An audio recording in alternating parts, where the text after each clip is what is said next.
UMP. Je viens de lui dire, je ne l'entends pas souvent, moi, Philippe, mais c'est un bonheur. Et moi, j'ai l'impression ce soir aussi d'être un peu en récréation et d'être très heureux d'être au milieu de vous, chers amis. Merci à Philippe Briand, merci à Hervé Novilly, à Claude, à Jean-Jacques Descamps, qui est là. Mais pour les 40 sénateurs qui sont présents ici ce soir et demain, un mot, un clin d'œil. Un des nôtres n'est pas là, c'est Dominique Leclerc. Et Dieu sait pourtant s'il aura servi le gouvernement de la France, c'est un petit clin d'œil pour lui.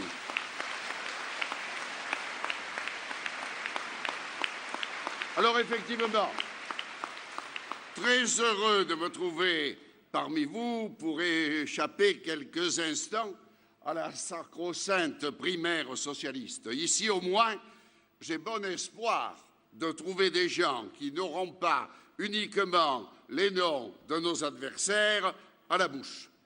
Chers amis, vous le savez, la période est assez difficile pour nous. Elle est d'abord difficile du fait de la crise. Depuis 2007, nous avons subi plusieurs crises économiques et financières. Et la France s'en est plutôt mieux sortie que nos voisins. Nous avons subi aussi des crises géopolitiques majeures. Philippe évoquait plusieurs sujets, mais un conflit entre la Géorgie et la Russie, dans lequel l'énergie et l'efficacité de Nicolas Sarkozy ont fait merveille. Philippe nous rappelait, il avait raison de le faire, la crise ivoirienne, où l'armée française, la licorne là-bas, a aidé le candidat élu à s'imposer, renforçant nos positions dans ce pays ami, pendant que les socialistes, puisque Gbagbo était de l'international socialiste, ne disaient rien lorsqu'on bafouait la démocratie pour ces donneurs de leçons de morale.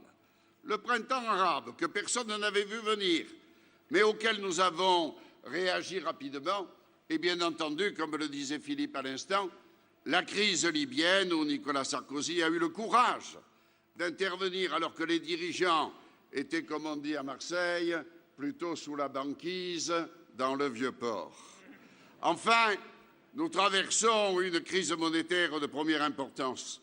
L'euro est attaqué par les spéculateurs. Les dettes souveraines font courir un risque terrible à nos pays développés. Le moins que l'on puisse dire, c'est que la chance ne nous a pas souri. Eh bien, malgré cela, Nicolas Sarkozy a tenu bon. Il a montré une énergie peu commune, un esprit de décision remarquable, une volonté de faire. Et lorsque nous sommes avec le secrétaire général de notre parti, avec Jean-François Copé, le mardi matin, autour du président de la République, c'est lui qui, la plupart du temps, a le dynamisme, la volonté, essaie de nous redonner quelquefois confiance lorsque nous avons peut-être quelques doutes. Il a montré une énergie peu commune, un esprit de décision remarquable et une volonté inébranlable. Pourtant, il ne cesse, depuis 2007, d'être l'objet de critiques aussi injustes qu'excessives. L'anti-sarkozysme fait des ravages. Et nous sommes bien placés au Sénat pour le savoir. Mais il faut dire aussi que quelquefois nous ne sommes pas bons.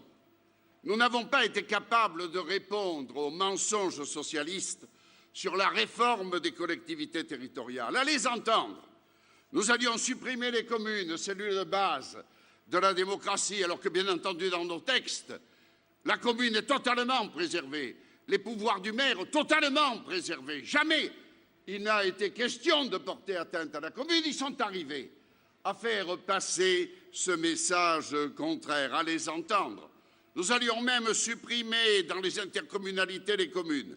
Nous allions trafiquer les élections et pratiquer la démocratie du tapis vert. Évidemment, vous le savez, il n'a jamais été question de cela. Simplement, nous voulions et nous voulons toujours rendre plus efficace et plus compétitif notre pays. Et pour cela, retirer des étages au millefeuille administratif, cela reste indispensable. Cependant, la défaite que nous venons d'essuyer au sénatorial peut être salutaire.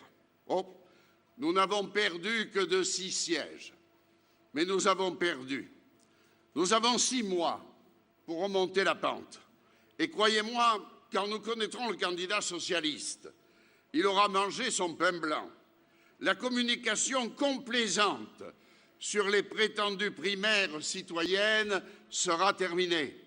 Il lui faudra enfin affronter les vraies questions, les vrais problèmes de la France. Et là, nous verrons si Madame X ou Monsieur Y sont vraiment à la hauteur. Je vous le dis tout net. Si, comme on peut le craindre, la crise continue, voire s'amplifie au cours des prochains mois, les socialistes seront absolument inaudibles avec leurs discours démagogiques et clientélistes. Franchement, avec le niveau de dette publique que nous avons, pensez-vous vraiment qu'il est raisonnable de proposer comme unique solution à tous les problèmes l'augmentation des fonctionnaires? Croyez-vous que cela puisse être la solution à nos problèmes? Mais pensez-vous vraiment que les Français soient assez idiots pour ne pas comprendre ce que nous avons fait quand nous avons, comme le disait Philippe tout à l'heure, réformé les retraites, quand nous avons modernisé les collectivités territoriales ou quand nous avons créé les auto-entrepreneurs d'Hervé Novelli? Nos compatriotes savent bien que ce sont les entreprises qui créent des emplois. Ils savent bien que nous avons subi coup sur coup plusieurs crises très graves et que Nicolas Sarkozy a courageusement et fermement tenu le cap dans la tempête. Et ils savent bien que les socialistes, à la tête de l'État, c'est la garantie de la faillite, même à court terme. Alors oui, c'est vrai que la période est difficile, mais c'est précisément le moment où, autour de notre secrétaire général, il faut resserrer les rangs. Il faut que nous soyons ensemble. À l'Assemblée nationale, vous l'êtes et vous êtes majoritaire. Nous allons vivre des moments tout à fait différents à la Haute Assemblée. Il nous faudra avoir une culture un peu différente. Voilà, moi, ce que je voulais vous dire. Alors, évidemment, ce soir, j'étais ébloui par le discours de Philippe. Il m'arrive de l'imiter un peu.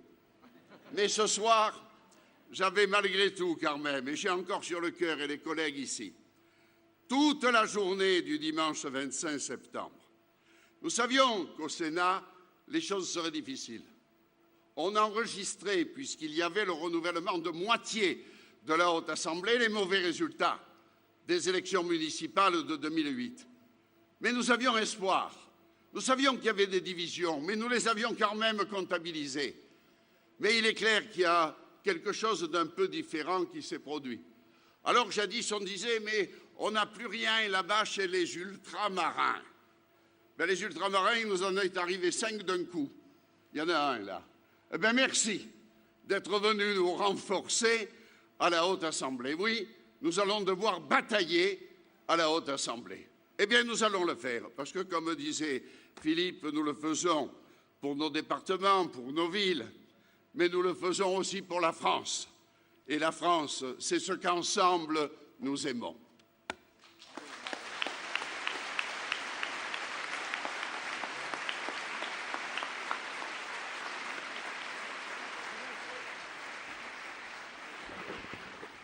Ah non, mais on fait ça rituellement chez nous, c'est organisé. Et maintenant, je vous demande d'accueillir Christian Jacob.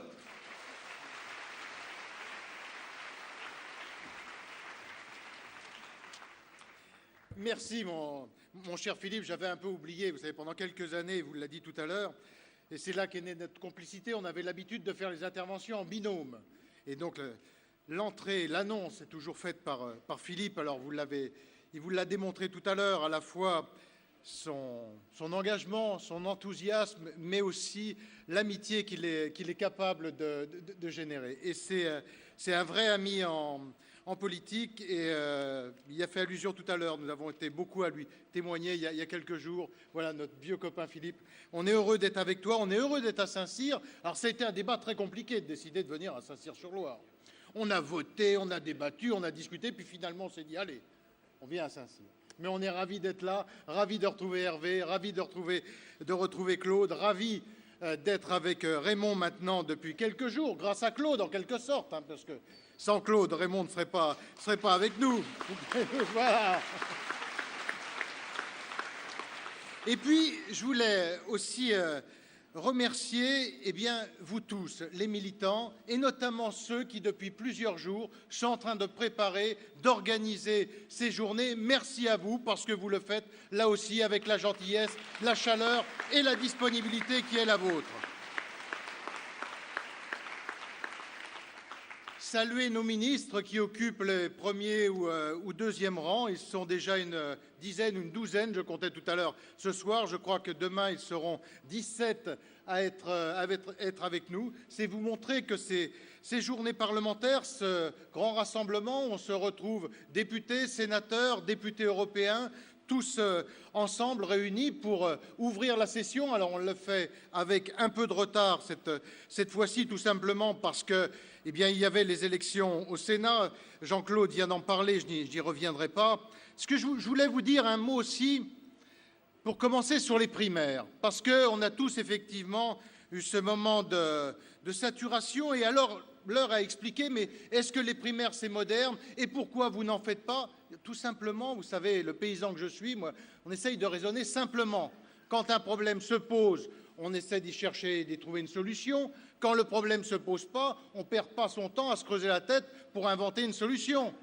On n'a pas de sujet pour trouver un leader. Le leader, il est naturel, il existe. La difficulté des socialistes aujourd'hui, c'est qu'après avoir échoué consécutivement 3 fois aux élections présidentielles, après avoir été 10 ans dans l'opposition, ils sont dans l'incapacité d'avoir un leader naturel qui s'impose à eux. Donc c'est pour ça qu'ils ont inventé les primaires. Ça n'est pas notre sujet, c'est leur problème, qui se débrouillent avec leurs problèmes. Et Philippe vous a fait une très belle présentation, j'y reviendrai avec moins de talent, de ce qui ont été ces primaires. Alors le rendez-vous qui va se poser à nous dans les 6 mois qui viennent, c'est tout simplement un choix que nous allons avoir à faire, celui du retour vers le passé, parce que nous avons tous écouté depuis plusieurs semaines, on revient aux solutions, aux présentations du programme de 81. On nous reparle des nationalisations, on nous reparle du blocage des prix, on nous reparle de l'explosion des dépenses publiques. Soit nous sommes dans cette logique-là, soit nous faisons le choix de la poursuite des réformes de structure qui ont été évoquées par Philippe et par Jean-Claude. Le choix, il sera entre la responsabilité et la démagogie, entre la maîtrise des dépenses publiques ou la dégradation de la France. Depuis 2007, nous avons vécu un véritable tremblement de terre financier, une onde de choc planétaire que personne ne pouvait imaginer. Qui aurait imaginé que la première puissance du monde soit dégradée? Qui imaginait il y a 6 mois que les États-Unis puissent perdre leur AAA? Personne. Et donc, dans une situation comme celle-là, il fallait être capable de résister. Après Lehman Brothers, après le sauvetage des banques en catastrophe, nous faisons face aujourd'hui à une attaque spéculative contre les États et contre leurs dettes souveraines.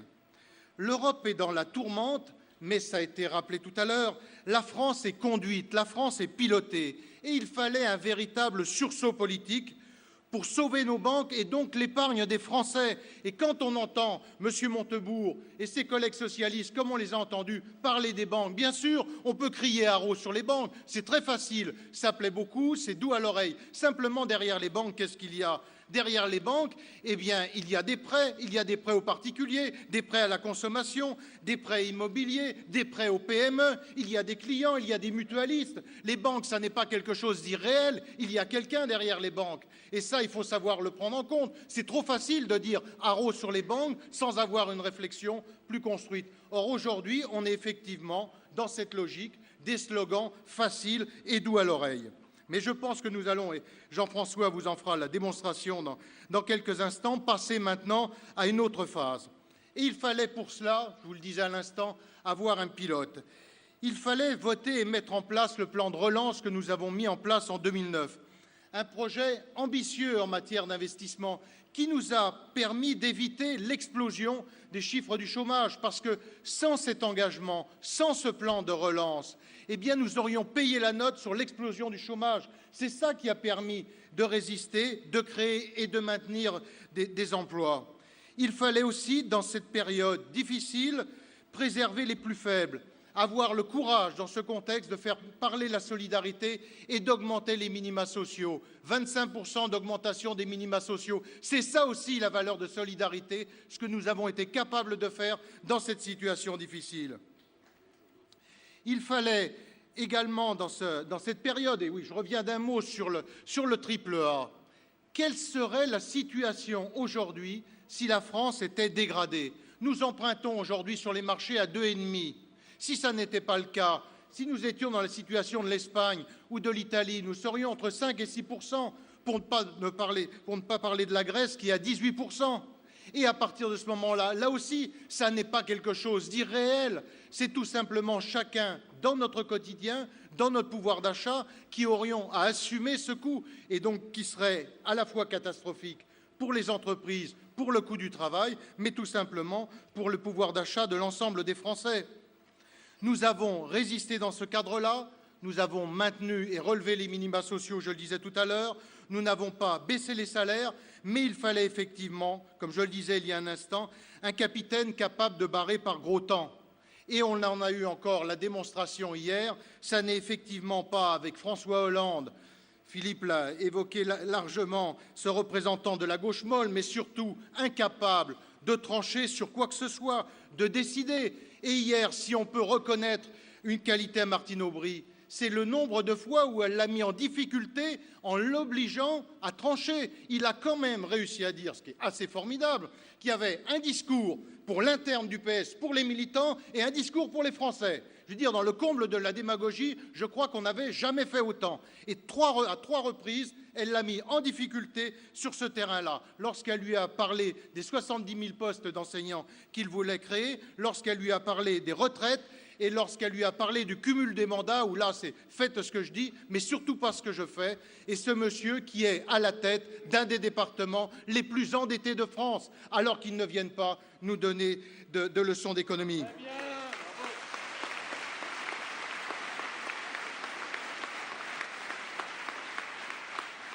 Ça n'est pas non plus avec Martine Aubry qui est, bon, elle a ce mérite, elle est comme on l'aime et comme on la connaît, c'est-à-dire à la fois sectaire et doctrinaire. Alors, elle a vanté beaucoup, et vous l'avez tous entendu, sa formidable expérience ministérielle. Parlons-en. Quel cadeau elle nous a laissé? Le cadeau des 35 heures. On s'en souvient encore aujourd'hui et on continue à payer la note. C'est ça la référence de Martine Aubry. Qu'est-ce qui a marqué ces mandats présidentiels, si ce n'est la mise en place de cette incohérence, de cette folie des 35 heures, où il fallait avoir un raisonnement suffisamment fou pour imaginer que le monde du travail, c'est un gâteau qu'on se partage et que plus on fait de part, plus il y a de monde à régaler. Ça n'est pas ça l'économie. L'économie ne fonctionne pas comme cela. Eh bien, Madame Aubry, on l'a vu hier, elle est toujours enfermée dans les mêmes certitudes qu'étaient celles de 81 et qu'étaient celles de 97.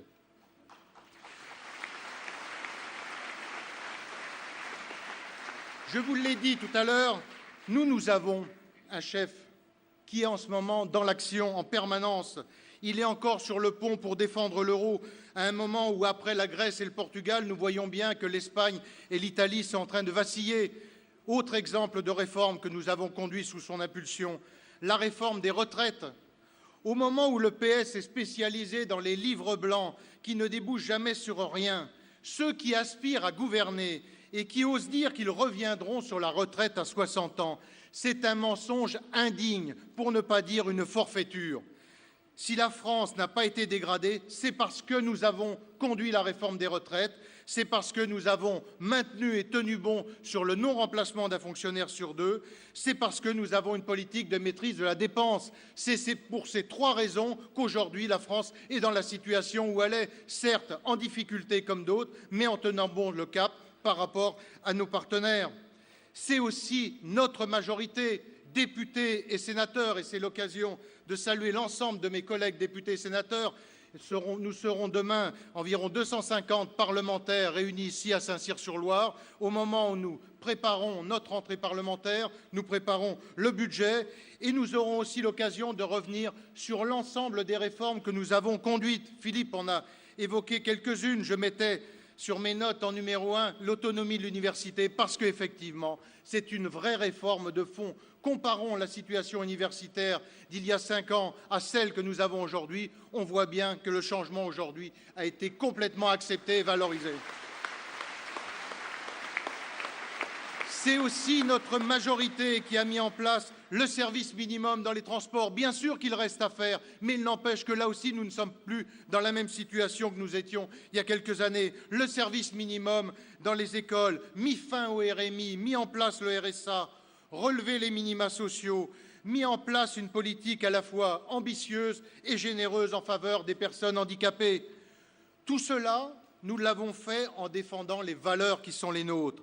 Les valeurs de liberté, la liberté d'entreprendre. Et bien entendu, il faut, et on aura l'occasion d'y revenir demain avec nos tables rondes, nous conduirons demain matin sur la nécessité de régulation, mais de conserver ce qui est cher à Hervé, cette liberté d'entreprendre, parce que c'est comme ça que l'économie se développe. Ça n'est pas en empilant des carcans, mais c'est en laissant les possibilités d'initiative à nos chefs d'entreprise.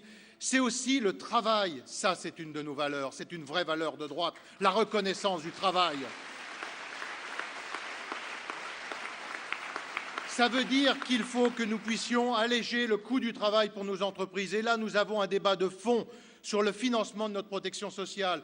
On ne pourra pas continuer à avoir plus de 85% du financement de la protection sociale assis sur le seul coût du travail. Ça n'est pas possible, sur les seuls salaires. Si nous n'élargissons pas l'assiette, nous rentrons dans une spirale infernale où, parce que, il y a un allongement de la durée de vie de notre population, il y a une demande en soins qui est augmentée, et donc nous avons un rapport actif-inactif qui s'inverse, et donc plus on met des cotisations sur les salaires, plus on augmente le coût du travail, plus on limite la performance et la compétitivité de nos entreprises, et plus on affaiblit l'entreprise France. Et donc ce débat sur le financement de la protection sociale, c'est un débat de présidentielle que nous devons avoir, et Jean-François l'a déjà lancé, je pense que nous aurons l'occasion d'y revenir. C'est aussi le mérite. Le mérite, ça, c'est aussi une vraie valeur de droite, de reconnaître, que ma foi, que celui qui s'engage davantage, et nous avons eu, et Dieu sait que je me suis attiré beaucoup de polémiques lorsque j'avais évoqué ce sujet sur la fonction publique, en disant que, bien entendu, il y a le statut de la fonction publique, et ça n'est pas moi, ancien ministre de la fonction publique, qui vais le renier, mais nous pouvons aussi imaginer des systèmes parallèles, c'est-à-dire donner la possibilité du choix, c'est-à-dire ne pas s'engager obligatoirement sur la fonction publique à vie. Il faut laisser la possibilité d'avoir le choix, mais qui devra permettre, en contrepartie, de rémunérer davantage. Combien nous sommes d'élus ici, de maires, de présidents de conseils généraux, à souffrir de cela, c'est-à-dire d'avoir des agents qui font formidablement bien leur travail, qu'on voudrait faire avancer dans l'échelle sociale, et on ne peut pas parce qu'on est enfermé dans un véritable carcan. Ces réformes, il faut avoir le courage de les poser sur la table, et ça aussi, c'est un débat pour les présidentielles. Et puis, c'est aussi celui de la solidarité. Je l'évoquais tout à l'heure, avec les minima sociaux, avec la revalorisation des retraites pour les plus faibles. Nous avons là la nécessité d'être dans une société qui doit être solidaire. Mais solidaire, ça ne veut pas dire s'engager dans des logiques d'assistanat. C'est tout sauf cela. C'est au contraire accompagner nos concitoyens les plus défavorisés au moment où ils sont en difficulté pour les faire raccrocher vers le monde du travail, mais pas être dans une logique qui pérennise l'assistanat. Toute la logique de la solidarité, c'est de retourner vers le monde du travail, parce que la seule vraie reconnaissance sociale, c'est celle d'avoir un travail. Alors, il y a évidemment dans tous ces sujets, lorsque l'on évoque tout cela, des débats, et Jean-François en anime chaque semaine à l'UMP. Il y a parfois des grincements de dents, des exaspérations, des impatiences. Mais face à cela, la question qu'il faut se poser, c'est est-ce que la France mérite d'être en deuxième division sous tutelle du FMI? Et c'est là qu'on touche à la substance du débat de 2012. Pensez-vous qu'il est bon pour la France de créer 300 000 emplois jeunes qui vont coûter 4 milliards d'euros par an? Pensez-vous qu'il est bon de mettre en place une allocation d'autonomie qui va coûter 12 milliards d'euros par an pour les jeunes? La sortie de la vraie autonomie pour les jeunes, c'est de permettre l'accès au travail. Ça veut dire qu'il faut revisiter notre système de formation. Ça veut dire qu'il faut le faire comme a commencé à le faire Nadine, s'engager davantage sur l'apprentissage, parce que là, nous avons une vraie voie qui permet d'accéder au monde du travail. 85% des jeunes diplômés après une formation en alternance ou en apprentissage trouvent du travail. Dans le système général, on tombe à 56%. C'est des questions qu'il faut bien se poser. Et quand on pose cette question, on touche à un autre sujet, celui du collège unique, qui est parfois le collège unique. Alors bien entendu, on ne peut pas y toucher, tout le monde va défiler dans la rue. Mais bon sang, 25% des jeunes qui sont au chômage à la sortie de leur formation, ça ne nous interroge pas. On ne doit pas se poser les questions d'aller vers un autre système. On doit continuer sur la voie où nous a engagé Nicolas Sarkozy et qu'a mis en place Nadine, sur la voie de l'alternance, sur la voie de l'apprentissage. Et même sur l'apprentissage à 14 ans. Je sais que je ne suis pas majoritaire sur cette idée, mais je continue à penser que c'est une bonne idée. Merci de le soutenir, ça fait plaisir pour mes copains là, qui tournent un peu le nez. Toujours sur ce qui peut être bon pour la France. Est-ce que vous pensez qu'il est bon pour la France de dépénaliser la consommation des stupéfiants? Sérieusement. On arrive là dans des logiques. Alors je sais bien qu'on peut être dans une politique attrape-mouche et attrape-tout, mais quand même, il y a des limites à ne pas dépasser. Est-ce qu'il est bon pour la France de sortir du nucléaire? Là aussi, posons le débat clairement. Et j'ai été le rapporteur du Grenelle et je suis un ardent défenseur des énergies renouvelables. Nous nous sommes engagés d'ici 2020 à être à 20% d'énergie renouvelable. Et il faut continuer dans cette voie. Mais dire que l'on va sortir immédiatement du nucléaire est une folie pure. Ça veut dire qu'on est prêt à augmenter demain de 40% le coût de l'énergie, que l'on fait exploser littéralement les émissions de gaz carbonique. Parce que la réalité, c'est que pour remplacer immédiatement, c'est bien entendu par les centrales thermiques. Ça n'a aucun sens. Alors je sais bien que les socialistes sont embringués, ficelés dans leurs accords avec les Verts, mais on n'est jamais en politique obligé de choisir la voie de l'irresponsabilité. On peut aussi avoir un peu de courage et puis un peu de vision.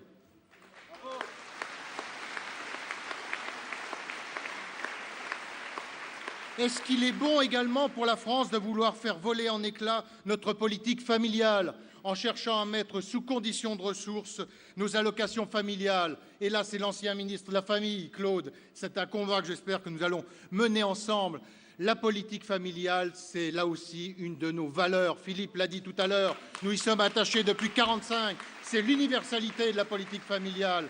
C'est-à-dire que l'enfant, aujourd'hui, doit être au cœur de la politique familiale. Il y a des politiques pour corriger les revenus. Ça s'appelle la fiscalité. Il y a des politiques pour corriger et pour accompagner les plus faibles. Ça s'appelle la politique sociale. Mais la politique familiale, c'est autre chose. C'est un socle intangible auquel on ne doit pas toucher. À un moment, notamment, là aussi, où 56% de notre recherche, retenez bien le chiffre, 56% de notre richesse nationale passe déjà dans la dépense publique. Nous l'avons vu avec quelques-uns des points que je viens d'évoquer sur le programme de la gauche. La gauche, c'est la garantie de l'explosion des dépenses publiques. C'est 50 milliards d'euros de prélèvements supplémentaires par an. Et quand j'entends dire qu'on va les financer par la suppression des niches fiscales, là aussi on est dans une hérésie totale. Qu'est-ce que c'est les niches fiscales? Ce sont les emplois familiaux? C'est ça qu'ils veulent remettre en cause? Parce qu'il faut un moment arrêter de dire les niches fiscales et dire concrètement ce que l'on remet en cause. Et là, on va peut-être s'amuser, comme le dit Jean-François, en regardant point par point, et on va interroger le vainqueur de dimanche en lui demandant concrètement quelle niche fiscale et à quel moment il la supprime. Qui va avoir le courage de supprimer les emplois familiaux? Qui va avoir le courage de supprimer ou de remettre en cause les assistances vie scolaire, etc. Là, on va avoir un débat qui va commencer à devenir intéressant. Donc cette gauche, c'est la garantie d'une France repliée sur elle-même. Un moment où notre champ d'action doit être l'Europe, doit être le monde. On voit bien la comparaison avec nos amis allemands, 150 milliards d'excédents dans la balance commerciale, moins 50 pour nous, un différentiel de 200. Pourquoi on a ce différentiel aujourd'hui? Eh bien parce que l'Allemagne va chercher ses points de croissance à l'extérieur. Elle est aujourd'hui dans une situation avec des entreprises qui sont capables d'aller capter cette croissance à l'extérieur. Or, nous sommes, si nous suivons le triste spectacle auquel nous avons assisté dimanche, dans une France qui doit se recroqueviller sur elle-même. Prenons deux exemples concrets. Vous savez combien de Français aujourd'hui ont du travail grâce à l'exportation? C'est 25% de nos actifs qui travaillent à l'export. Alors là aussi, les discours de M. Montebourg et les discours qui vont être repris d'ailleurs soit par Aubry, soit par Hollande, sur cette France qui doit se recroqueviller, il va falloir nous dire là où on arrête l'exportation, parce que fermer ses frontières, il ne faut pas se faire d'illusions que nos partenaires ne vont pas continuer à avoir les bras ouverts pour recevoir nos produits. Or, 25% de nos actifs travaillent pour l'export. Sur un sujet que je connais bien, celui de l'agriculture, prenons là aussi un exemple très concret. Quand vous produisez 3 kilos de blé en France, vous en avez 2 qui passent les frontières. Ça veut dire que concrètement, si on va sur cette logique, eh bien, il y a 2 hectares sur 3 qui deviennent en jachère immédiatement en France. C'est ça la réalité. Au-delà des phrases sur la démondialisation qui peuvent être applaudies dans les meetings, la réalité c'est celle-là. Et c'est cela qu'il faut dénoncer. Nous avons choisi, pour toutes ces raisons avec Jean-Claude, de baser et d'axer nos journées parlementaires sur l'Europe. Tout simplement parce que si nous avons choisi de parler d'Europe, parce que les Français ont compris que la France ne pouvait être grande que dans une Europe qui soit forte et dans une Europe qui soit grande. Nous parlons d'Europe aussi parce que l'euro, c'est notre bien commun. Sauver la Grèce, c'est sauver l'Union européenne. Sauver l'Union européenne, c'est sauver la France. Et il faut là aussi, et ce sera l'objet des débats qui seront conclus demain par José Manuel Barroso, il faut avoir et mettre en place un véritable gouvernement économique à côté de la BCE. Il faut là aussi le contrôle du politique. Sur tous ces sujets, vous voyez bien combien notre président de la République est en permanence à l'action. Il a été à l'initiative sur chacune des réformes nationales que j'ai évoquées, mais il est en permanence à l'action sur la scène internationale et sur l'Europe. Et nous avons besoin de ce moteur, et le moteur de l'Europe avec Angela Merkel, nous voyons bien que c'est lui. Et aujourd'hui, je crois que personne, sérieusement, peut lui contester cela. Alors, qu'est-ce que l'on a entendu dans les débats primaires des primaires? Est-ce que vous avez entendu un mot sur ces sujets? Vous n'avez rien entendu sur la gouvernance économique, sur la nécessité d'avoir une France qui soit forte en Europe et forte dans le monde, tout simplement parce que leurs compteurs sont arrêtés à 1981 et depuis 30 ans, eh bien, pas une idée neuve. En 10 ans d'opposition, comme je vous le disais tout à l'heure, ils sont dans l'incapacité même d'avoir un leader qui soit capable d'asseoir son autorité sur le Parti socialiste. Ça n'est pas pour avoir un projet à nous présenter. Alors nous, ce projet, eh bien, nous allons l'avoir. Et sous l'impulsion du Président de la République, nous avons chaque jour un gouvernement et une majorité qui est en action, tout simplement parce qu'on a un pilote, parce qu'on a un chef, parce qu'on a une référence. Et nous avons, avec lui et avec Jean-François à la tête de notre parti, eh bien, un parti qui est à la fois en ordre de marche, qui a réalisé un travail formidable. Et je voudrais que vous reconnaissiez le travail qui est fait depuis 1 an, convention après convention. Vous avez entendu toutes les critiques que l'on a pu recevoir. À un moment, on nous disait qu'on occupait l'espace. Aujourd'hui, on a le sentiment que la presse nous dit « mais ils sont où ?» Mais tout simplement parce que depuis 8 mois, on est en travail. Et Jean-François va vous faire la démonstration de ce que c'est qu'un parti qui est en marche, qui est aux ordres, qui est prêt à démarrer et qui est au service du Président de la République et au service de la France. Bravo !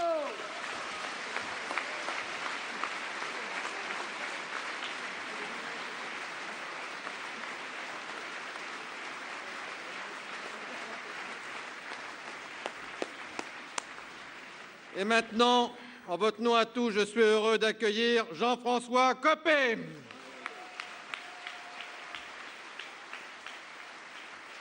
Ah, mes chers amis, je dois vous dire que je suis très heureux d'être avec vous pour le lancement de ces journées particulières, de ces journées parlementaires si particulières, ici à Saint-Cyr, chez toi, mon cher Philippe.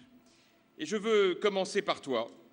D'abord parce que tu nous as montré une nouvelle fois tout à l'heure le talent oratoire exceptionnel qui est le tien, et que nous connaissons bien, comme tes militants d'ailleurs, nous, à l'Assemblée nationale. Et puis te dire, Philippe, qu'il y a eu tout à l'heure quelques petits moments d'émotion qu'un certain nombre d'entre nous ont sans doute perçus. Il y a quelques jours, nous étions à tes côtés, aux côtés de ta famille. Et je voudrais te dire que la politique, c'est bien sûr des combats, bien sûr des coups que l'on reçoit ou parfois que l'on est obligé de donner. Ce sont des convictions, ce sont des émotions, mais c'est aussi et surtout une fantastique aventure humaine. Les uns comme les autres, nous vivons ensemble, nous nous battons ensemble, nous gagnons ensemble, nous souffrons ensemble.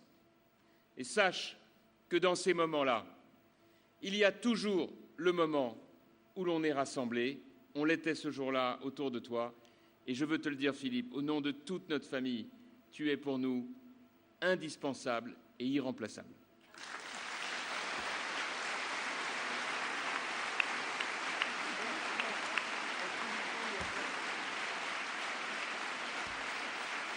À tes côtés, je veux saluer Hervé Novelli. Hervé Novelli qui est à mes côtés au secrétariat général de notre parti, ensemble avec Marc-Philippe Daubresse, matin, midi et soir au combat. Et ce n'était pas évident, et ce n'était pas gagné, parce que j'ai vu en Hervé quelqu'un qui au début se disait « est-ce qu'il faut vraiment y retourner? Est-ce qu'il faut vraiment relancer une dynamique ensemble ?» Eh bien, moi, je veux te le dire, Hervé, devant tous tes amis ici d'Indre-et-Loire, j'ai besoin de toi, j'ai énormément de plaisir à t'avoir à mes côtés, parce que ce que nous faisons ensemble à l'UMP, pour notre pays, pour Nicolas Sarkozy, pour vous tous, c'est une formidable aventure. Et je te le dis, Hervé, sans toi, je ne sais pas comment je ferais.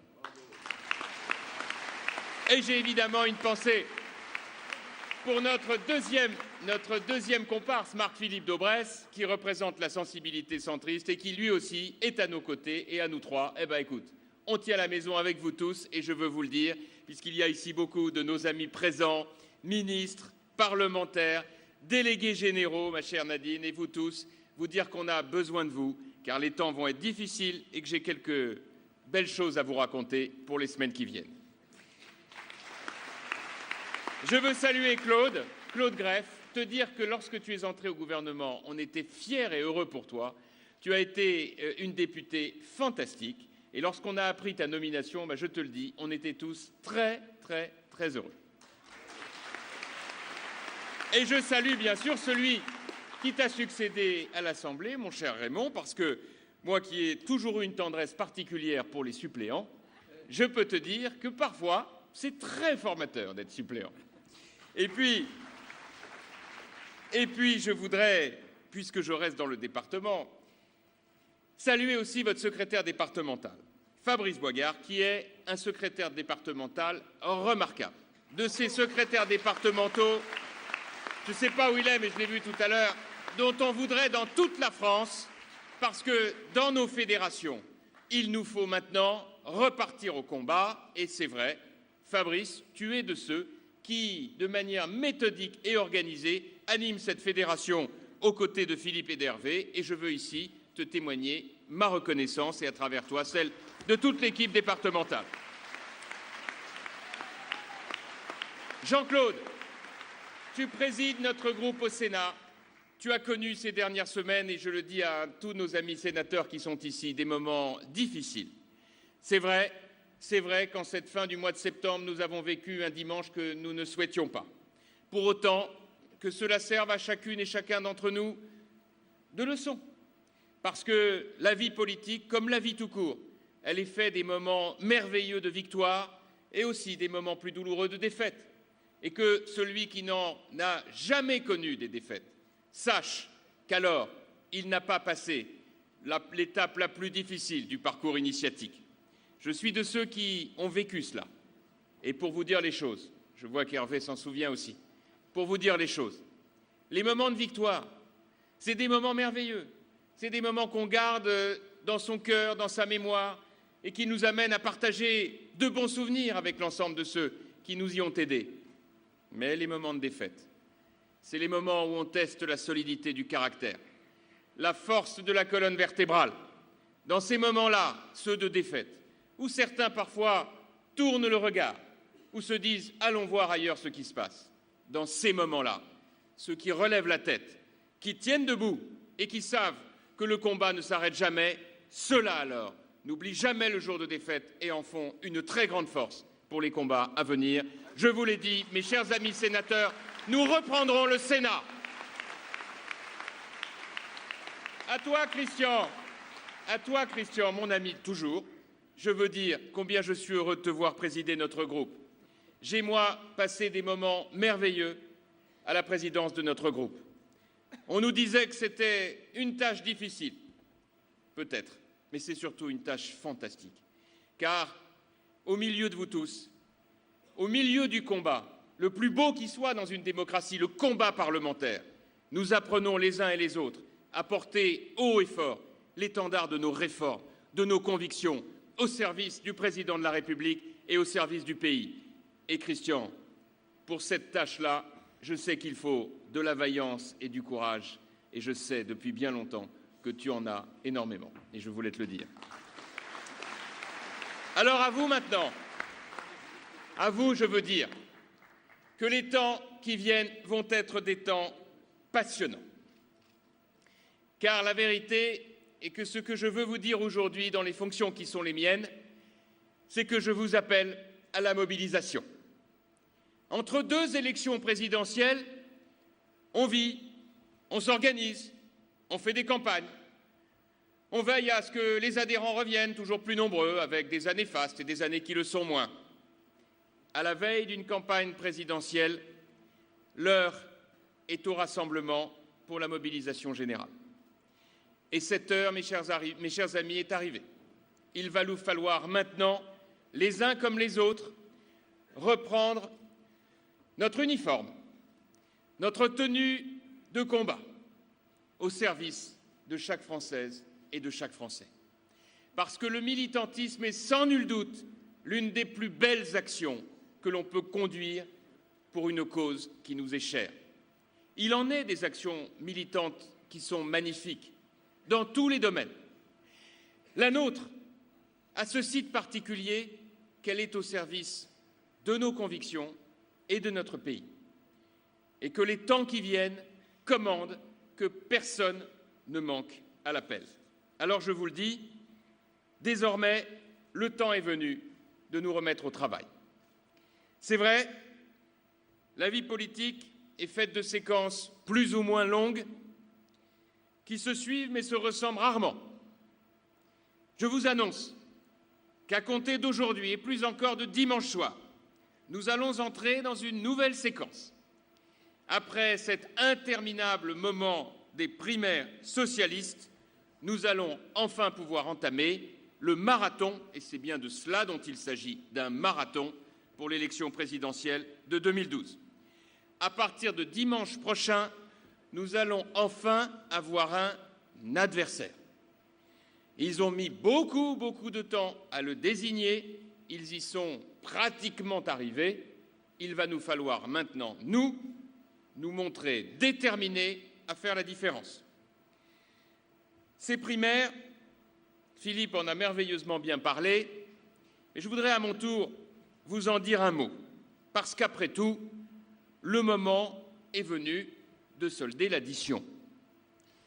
Depuis des semaines, on nous a répété que la politique se résumait à un mot, les primaires. Comme si tous les Français n'avaient qu'une obsession en se levant le matin, le sort du Parti socialiste et de ses éléphants, parce que nous les connaissons quand même depuis de très nombreuses années, ceux-là. Depuis des semaines, on nous présente à la télé, à la radio, des débats étonnants, où seuls les responsables politiques d'un même parti sont invités pour débattre ensemble en monopolisant le temps de parole.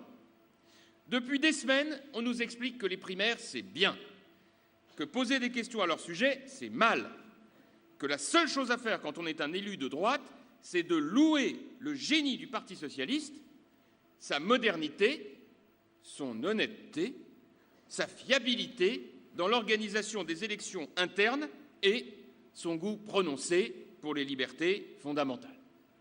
Autant dire que je n'étais pas vraiment dans l'ambiance. Et que beaucoup d'entre vous non plus, d'ailleurs. pour tourner toutes les semaines dans nos départements, je peux témoigner quand même que beaucoup d'entre vous m'ont fait connaître qu'ils n'étaient pas du tout disposés à entrer dans le jeu de nos adversaires. Eh bien, depuis dimanche, nous voyons que les choses sont en train de changer, que les masques sont un peu en train de tomber. Je vous l'avais d'ailleurs prédit à Marseille, lors de notre campus de rentrée. Et je dois dire que depuis le début de cette semaine, nous ne sommes pas déçus. Dimanche dernier, à 20h, j'ai l'immense honneur d'être convié sur un plateau de télévision, non pas pour un débat équitable, mais pour partager un moment avec 2 responsables socialistes, représentant chacun une tendance du Parti socialiste. M. Moscovici pour M. Hollande et M. Fabius pour Mme Aubry. Voilà qui ne me rajeunissait pas excessivement. À 20h01, ils étaient encore amis, me regardaient avec un air légèrement condescendant, l'intrus de droite qui vient sur un plateau de télévision dérangé. Et à ce moment précis, du haut de leur grandeur, j'étais censé comprendre que j'étais peu de choses. Alors j'arrive à placer, à un moment qui était vraiment très limité, cette idée extrêmement transgressive, selon laquelle, si, selon les organisateurs, on ne pourra jamais vérifier vraiment, il y avait 2,5 millions de participants à ce fameux vote, mineurs et étrangers inclus.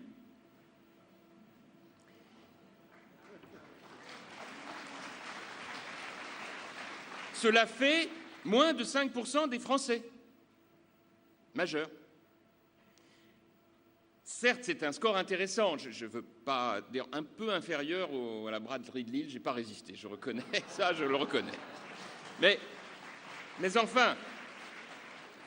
enfin quand même pas non plus une vague de fond nationale.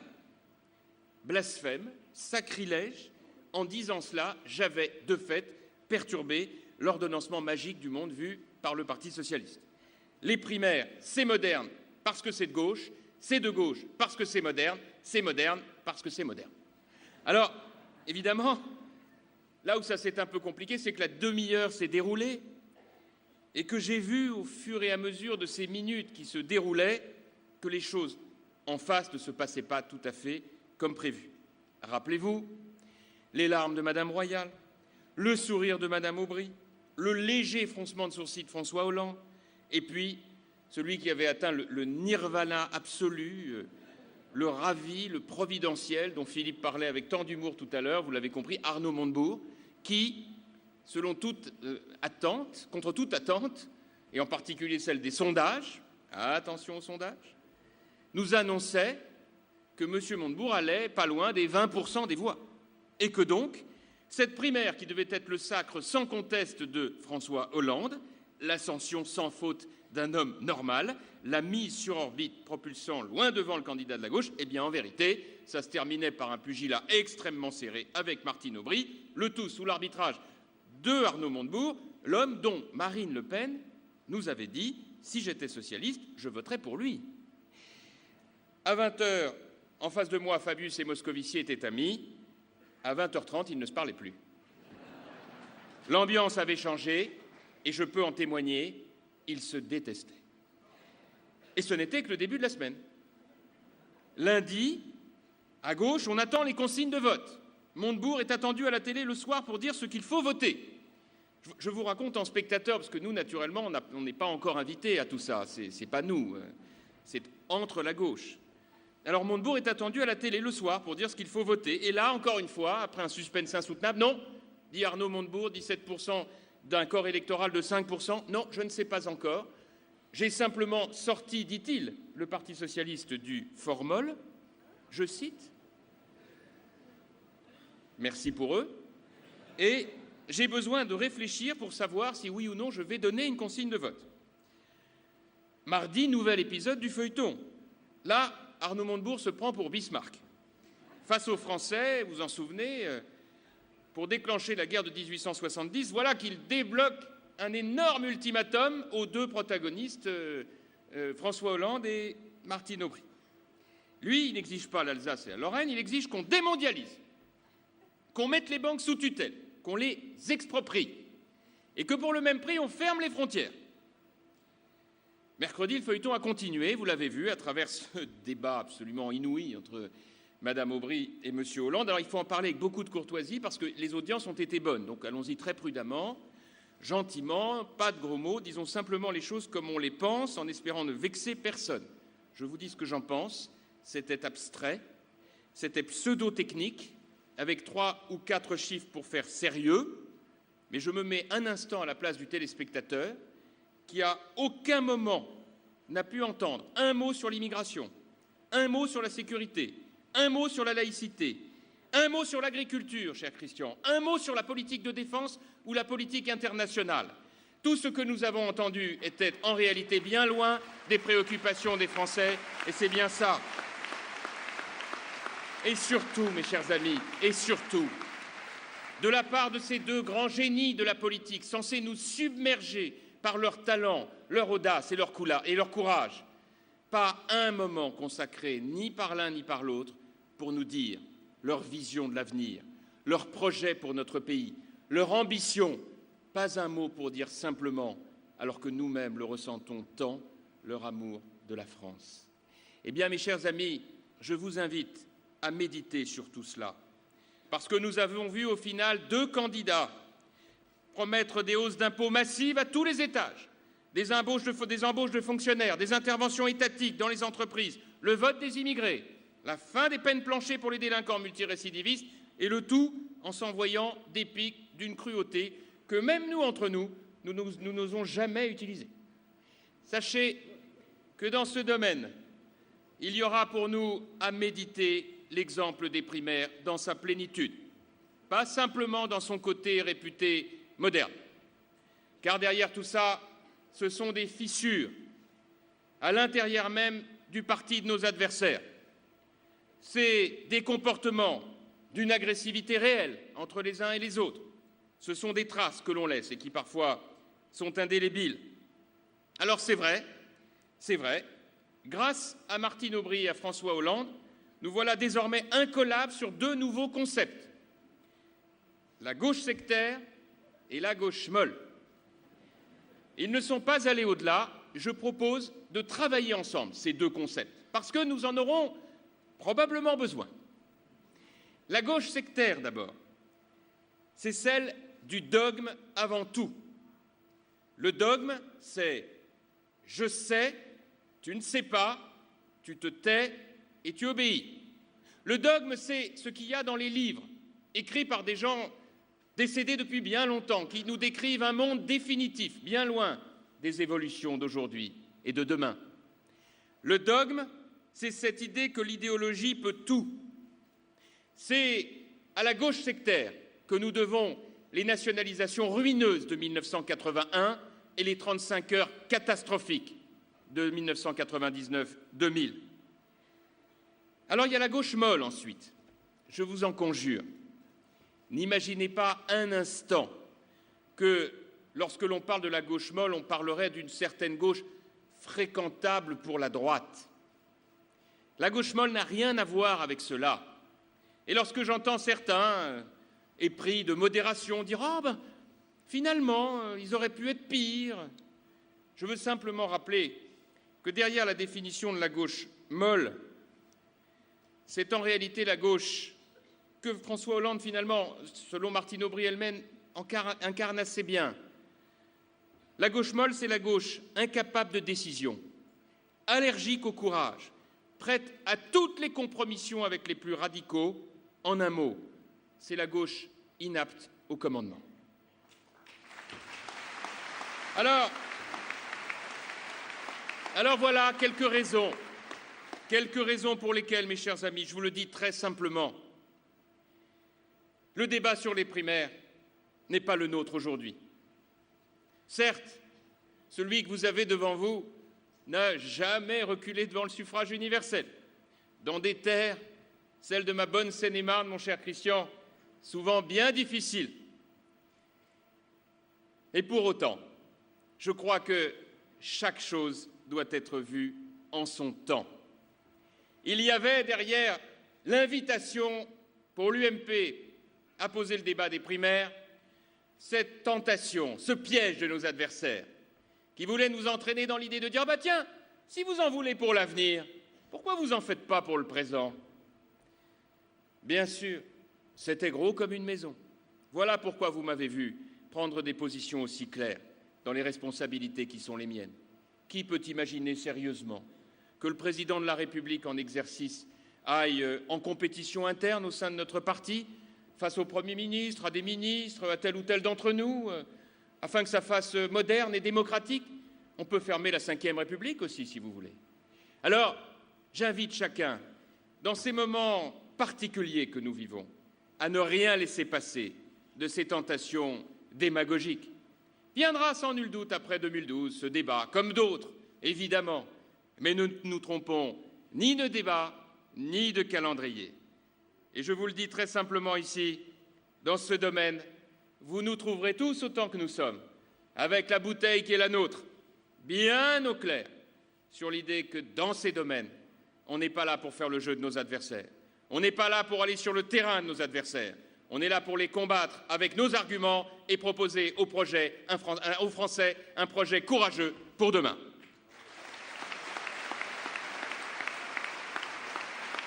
Alors, oui, c'est vrai.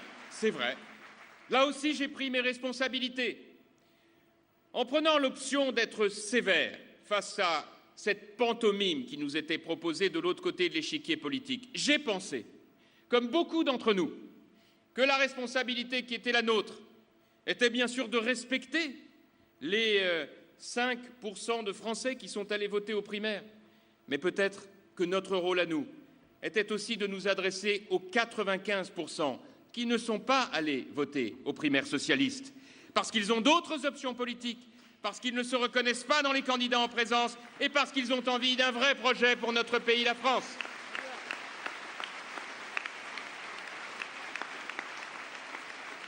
Vous l'avez compris, dans ce domaine, il ne faut pas nous laisser impressionner. La vérité, c'est que tout reste à jouer. Certes, nous sortons d'une séquence difficile. Et je peux en témoigner, comme beaucoup de mes amis, membres du gouvernement, de l'équipe dirigeante ou de notre majorité parlementaire. On ne nous a pas beaucoup ménagé ces dernières semaines.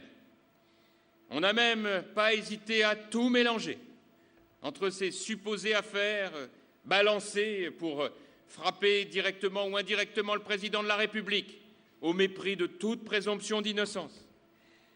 La perte du Sénat, que j'évoquais tout à l'heure, et l'omniprésence des primaires, c'est vrai. Il y a eu une période difficile. C'est pour cela que je vous demande d'avoir à l'esprit que c'est maintenant que tout commence, que tout est entre nos mains et que pour cela, la première clé, c'est d'être unis et rassemblés. Et je veux vous le dire à vous qui militez dans ce département et qui depuis toujours ont détesté les querelles internes et les bagarres de personnes. Elles sont pourtant dans la nature humaine. Les nier serait une erreur. Elles ont pour motivation première la foi, l'enthousiasme, l'ambition. Elles peuvent conduire parfois à quelques dérapages, bien sûr, mais c'est la nature humaine.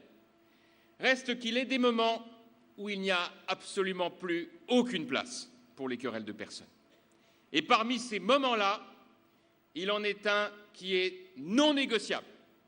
C'est l'élection présidentielle. Parce que dans ces moments-là, toute la famille doit être rassemblée. Car chacune et chacun d'entre nous avons bien à l'esprit que ce qui nous rassemble est infiniment supérieur à ce qui nous divise. Et dans ce contexte, parce que les temps sont difficiles et parce que la France a besoin de nous, le mot d'ordre maintenant, c'est d'être totalement rassemblés, tous ensemble, aux côtés de Nicolas Sarkozy.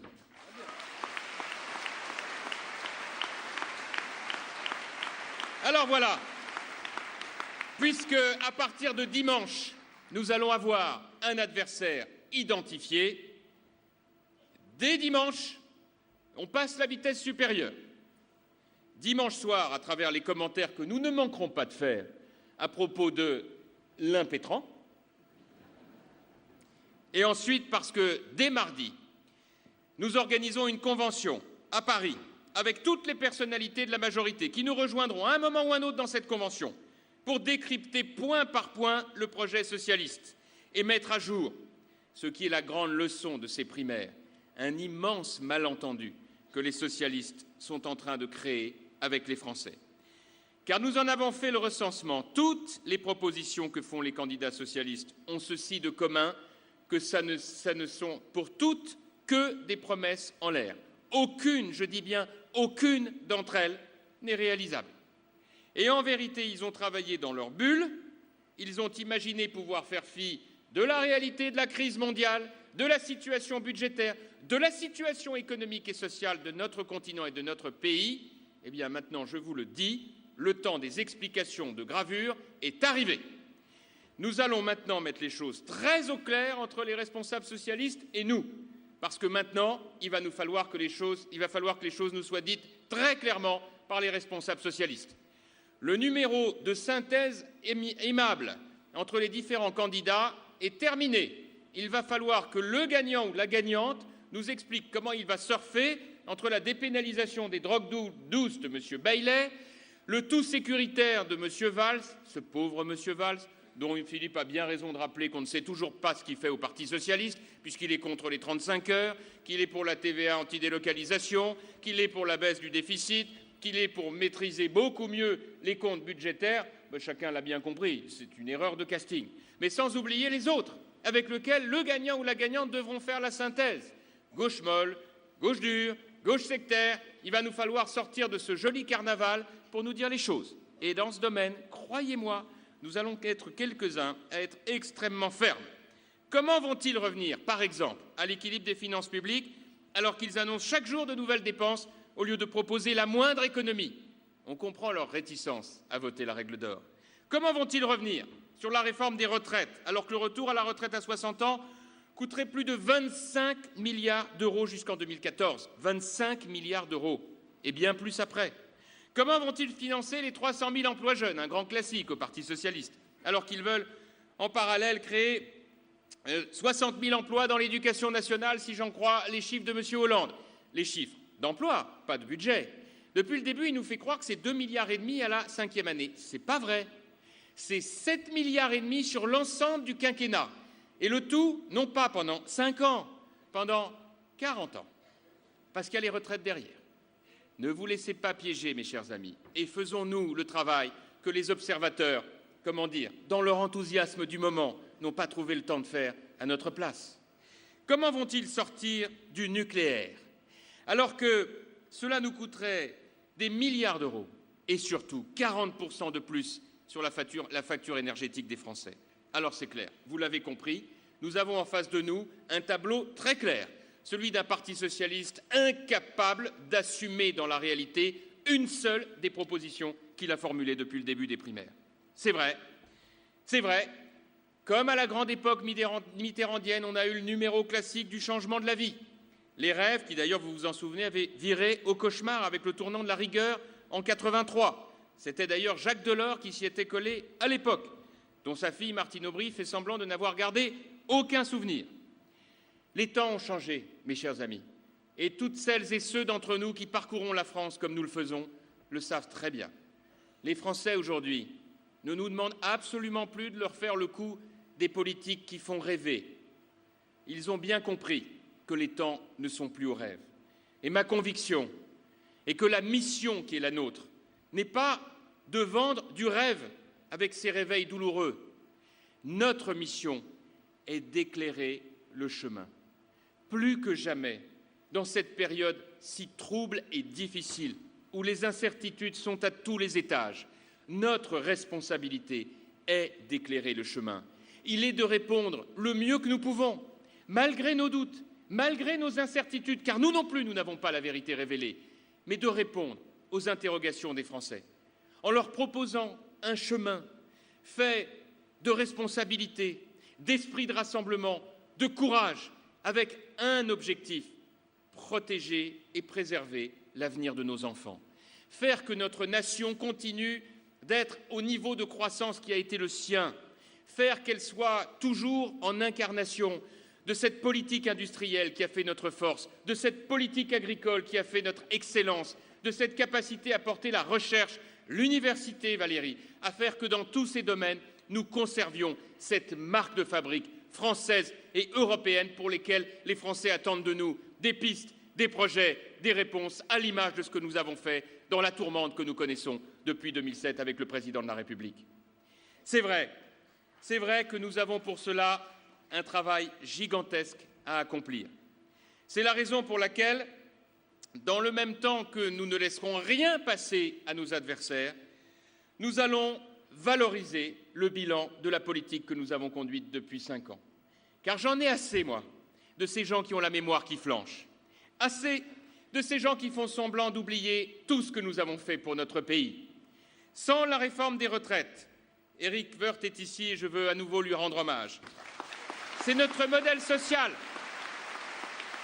C'est notre modèle social qui se serait effondré faute de financement solide sur la durée. Sans les peines planchées pour les multirécidivistes, la délinquance aurait continué de monter alors qu'elle a diminué. Sans l'interdiction de la burqa que nous tous avons portée, cher Michel, les extrémistes et les fondamentalistes auraient gagné ce test qu'ils ont essayé de faire contre la République en instrumentalisant la religion à des fins politiques. Sans le service minimum, Xavier, le moindre mouvement social prendrait toujours en otage tous les usagers des transports en commun. Sans l'autonomie des universités et le crédit d'impôt recherche, la France aurait continué de sortir progressivement de tous les classements internationaux. Sans le Grenelle de l'environnement, la France aurait raté le train du développement durable. Et croyez-moi, dans ce domaine-là, n'ayons pas peur de ce que nous avons fait, de ce que nous avons engagé. Il est loin le temps où les écologistes imaginaient à eux tout seuls d'incarner le développement durable. Ils n'ont pas fait grand-chose dans ce domaine. Et pour cause, les Verts français ne sont pas écologistes. Ils sont pour l'essentiel d'entre eux d'abord gauchistes, bien éloignés des convictions qui sont les nôtres. Et dans ce contexte, ces réformes ont été faites dans le contexte le plus difficile qui soit, et vous le savez bien. Les crises à répétition ont montré à cette occasion que nous avions à la tête de notre pays un homme dont l'aptitude au commandement faisait la différence. C'est à Nicolas Sarkozy que nous devons d'avoir tenu dans ces périodes de crise, et c'est de lui dont nous avons besoin pour les temps agités à venir. Alors c'est vrai, nous allons proposer maintenant un projet ambitieux, bien différent de ce qui a été évoqué par les socialistes ces dernières semaines. Oui, bien différent de toutes les élucubrations que nous avons pu entendre ces derniers jours. Nous installons avec Bruno Le Maire dans quelques jours le comité de projet qui va réunir table ouverte toutes celles et ceux qui, dans notre famille politique, veulent nous rejoindre pour faire la synthèse des conventions que nous avons initiées depuis maintenant 1 an. C'est vrai, nous avons en tête qu'avec les 3 grandes conventions que nous allons organiser à Lille, à Lyon et à Marseille, cher Jean-Claude, nous porterons l'étendard du projet pour la France. Et c'est vrai que nous aurons à cœur d'employer des mots qui nous sont chers et qui correspondent à notre amour de la France. Le mot de courage, le mot de rassemblement, l'exigence d'ouverture au monde. Oui, c'est sans doute le courage qui doit nous amener à faire évoluer notre modèle de croissance pour remplacer la dette et la dépense publique par plus de travail, d'innovation, de création de richesses. Sans préjuger de ce que sera ce projet, nous en avons déjà les grandes lignes. Le prochain quinquennat, mes chers amis, sera nécessairement celui des PME conquérantes et orientées vers l'exportation, avec, remis en haut du podium, l'apprentissage, le travail, l'innovation et l'audace. C'est vrai, le prochain quinquennat sera celui d'une transformation de notre rapport au travail pour qu'on s'adapte aux différents secteurs. Parce qu'on ne fait pas la même chose, on ne travaille pas de la même manière dans l'hôtellerie, le BTP, l'économie numérique ou les services.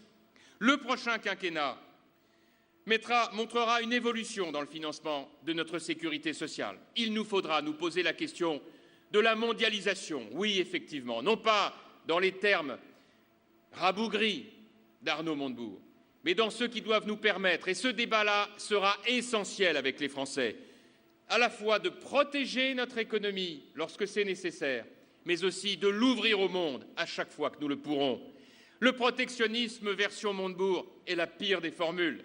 Elle vise en réalité à faire de partout des marchands d'illusions.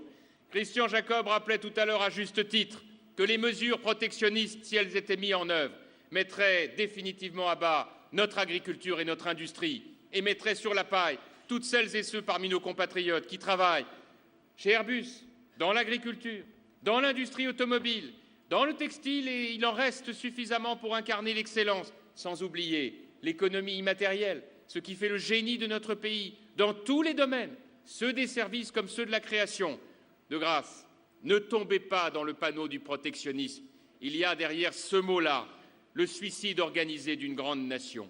Proposons à la place un projet moderne, intelligent, dans lequel on prend en considération les inquiétudes de nos compatriotes. On veille surtout à ce que les échanges soient rééquilibrés et que plutôt que de parler de protection, on parle de réciprocité. Oui, que l'Europe ait des frontières solides, que l'Europe soit en situation de ne pas se laisser imposer des prix qui ne sont pas les siens à l'extérieur de la zone euro. Oui, mes chers amis, il y a de belles choses à proposer, à l'image de ce que Nicolas Sarkozy est en train de préparer, notamment au G20, et qui fera évidemment la différence avec le discours rabougri et rétréci de tous ceux qui, animant le courant démagogique et populiste depuis l'extrême droite jusqu'à la gauche radicale, sont bien éloignés de la réalité pour protéger l'avenir de demain. Et puis de la même manière, disons-le, le prochain quinquennat sera celui de la vertu budgétaire. Nous ne pouvons pas nous permettre de dépenser plus que ce que l'on gagne éternellement. Les socialistes ont montré l'antimodèle absolu. Eh bien, à nous, mes chers amis, de faire la différence. Vous le voyez, il y a bien des horizons à découvrir. Il y a une nouvelle frontière à dépasser. C'est ça l'ambition que nous proposerons pour la France. J'ai la conviction que notre pays, 5e puissance économique mondiale avec ses 65 millions d'habitants, a tous les atouts pour gagner des parts de marché à l'international et enrayer ce cycle infernal du déficit commercial. Nous avons les infrastructures, le socle économique, les compétences. Il nous faut maintenant le mental. Il nous faut cesser de regarder sans cesse le verre à moitié vide, imaginer de nouvelles perspectives, penser que chaque Française et chaque Français est important. En un mot, rassembler plutôt que diviser. Là alors, c'est un magnifique horizon qui s'ouvre devant nous. Et pour mener à bien ce plan de bataille, riposte, bilan, projet, nous allons avoir besoin de chacune et chacun d'entre vous. La levée en masse que j'ai appelée de mes vœux il y a 1 an en prenant mes fonctions se poursuit, jour après jour. Je compte sur chacune et chacun d'entre vous pour parrainer vos proches et recruter de nouveaux soutiens. J'ai en tête 2 objectifs, la réélection de Nicolas Sarkozy et l'élection de nos candidats aux élections législatives à suivre. Je veux pour tout cela vous remercier du fond du cœur pour tout ce que vous faites déjà sur le terrain, ces heures que vous donnez chacune et chacun au militantisme, ces milliers d'heures dont personne ne parle dans les médias parce qu'elles ne font pas de bruit, mais qui, mises bout à bout, font vivre l'UMP et contribuent à la vitalité de la démocratie française. Je veux vous remercier pour tout ce que vous allez faire dans les mois à venir au nom de nos commissions et de notre famille politique. Pour moi, c'est une grande fierté. C'est une grande joie aussi d'être au service de ce mouvement, chaque heure et chaque jour. Bien sûr, on prend des coups, mais en même temps, on est tellement heureux de faire cela pour notre pays et d'avoir en tête celles et ceux qui nous ont précédés et qui ont imprimé la marque dont nous sommes aujourd'hui dépositaires. Oui, voilà pourquoi je suis fier d'être à la tête de notre mouvement. Votre engagement me touche profondément et c'est en lui que je puise la force d'aller toujours plus loin au service du Président de la République. Alors, je vous le demande, ne vous laissez pas impressionner. Il y a une mode ambiante, ça n'est qu'une mode ambiante. Ne cédez rien, ne laissez aucun centimètre à nos adversaires. Avec Nicolas Sarkozy, nous avons fait de grandes choses et nous allons en faire beaucoup d'autres. Alors voilà, c'est dit, j'ai besoin de vous pour Nicolas Sarkozy et pour la France.